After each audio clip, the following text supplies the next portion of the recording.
A childless millionaire met two twin boys. What he did next changed everything. Marcus Ashford stood at the floor-to-ceiling windows of his penthouse office, watching the city lights flicker like distant stars below. At 62 years old, he had everything money could buy. A sprawling mansion in the hills, luxury cars that never left the garage, and investment portfolios that continued to multiply even while he slept. Yet as he stared at his reflection in the dark glass, he saw only a hollow man shaped by decades of ruthless business deals and carefully calculated decisions. His wife had left him 15 years ago, unable to bear the cold silence of a home filled with everything except warmth. They had never been blessed with children, and after she left, Marcus had convinced himself that solitude was simply the price of success.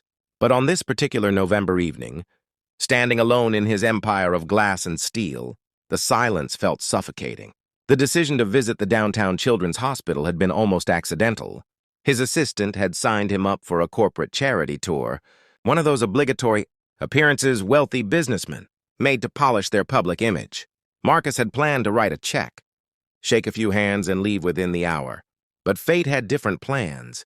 As he walked through the pediatric wing with the hospital director, trying to look interested while mentally reviewing his next quarterly report, he heard laughter, genuine, unbridled laughter, echoing from one of the rooms. It was the kind of sound he hadn't heard in so long that it stopped him in his tracks.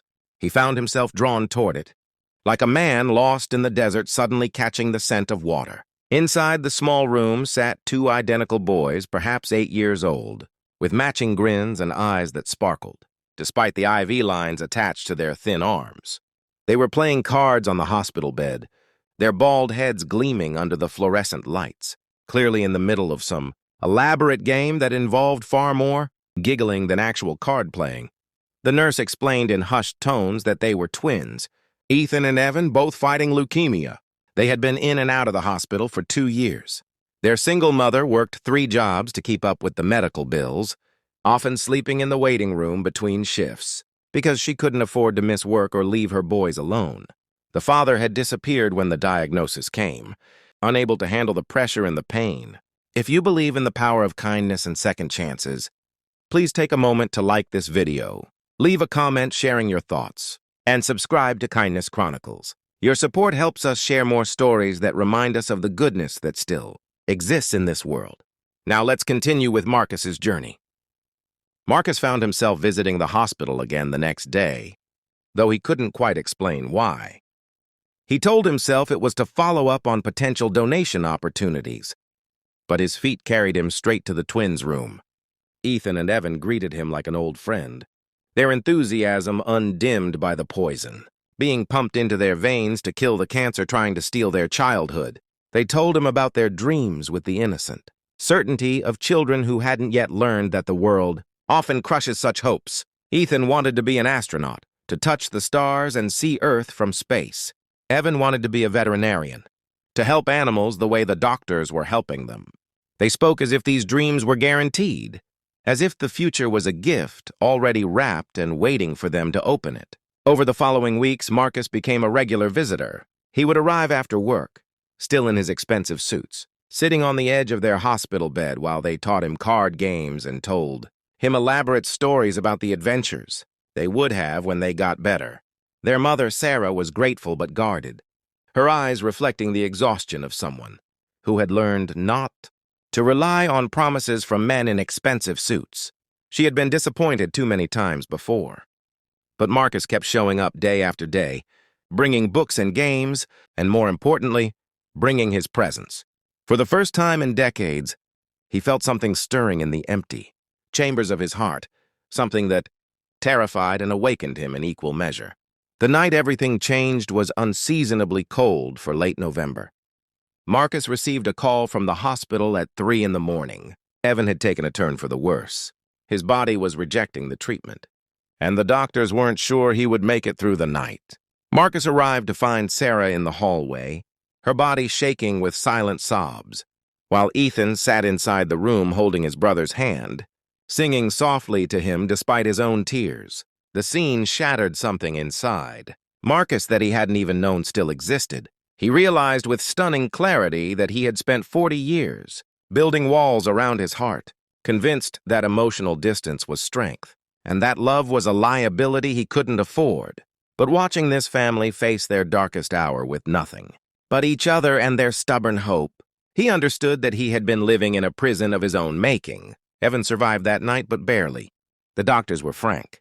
Both boys needed experimental treatment that wasn't covered by insurance, treatment that cost more than Sarah could earn in 10 lifetimes. The alternative was to make them comfortable and prepare for the inevitable. Marcus didn't hesitate. He didn't call his lawyer or his accountant or think about the financial implications. He simply told the doctors to proceed with whatever treatment gave the boys the best chance, and that he would handle every expense. When Sarah tried to refuse, pride and fear warring in her eyes, Marcus finally broke, tears streaming down his face for the first time since he was a child. He told her that her boys had given him something priceless. They had reminded him what it meant to be human. The least he could do was give them a chance to live.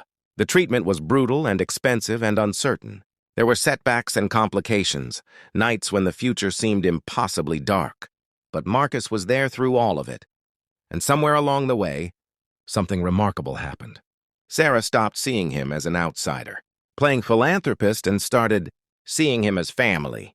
Ethan and Evan started calling him Papa Marcus, the title slipping naturally into their vocabulary as if he had always belonged there. And Marcus, the man who had spent decades believing he was too old, too damaged, too set in his ways to change, discovered that the human heart has an infinite capacity for transformation when given the right reason. 8 months later, Marcus stood in a very different place than his cold penthouse office. He stood in the backyard of a new home, watching Ethan and Evan chase each other through the grass, their hair growing back in uneven patches, their laughter once again filling the air. The experimental treatment had worked. Against odds that had seemed insurmountable, both boys were in remission. Sarah stood beside Marcus, her hand in his, tears of joy streaming down her face.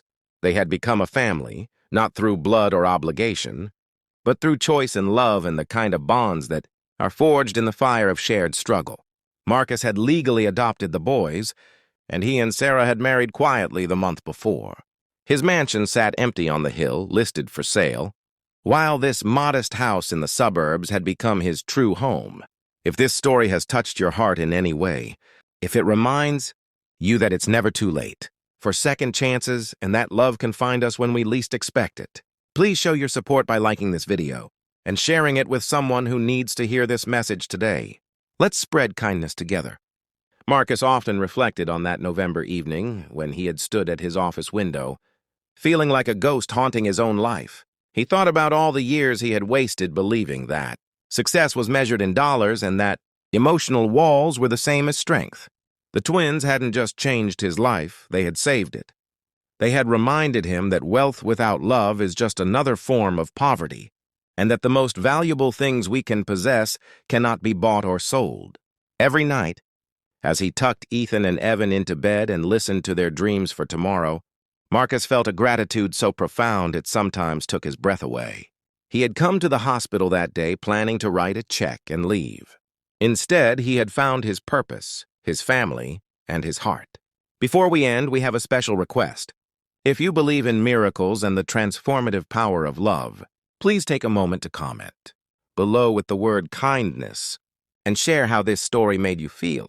Your words mean the world to us. The man who had once measured his worth in stock prices and profit margins now measured it in bedtime, stories and scraped knees, in homework help and Saturday morning pancakes. Marcus Ashford had finally learned what it meant to be truly wealthy, and it had nothing to do with the numbers in his bank account. Sometimes the greatest fortune comes not from what we accumulate, but from what we give away, and sometimes, when we open our hearts to love, we discover that we're the ones who receive the greatest gift of all,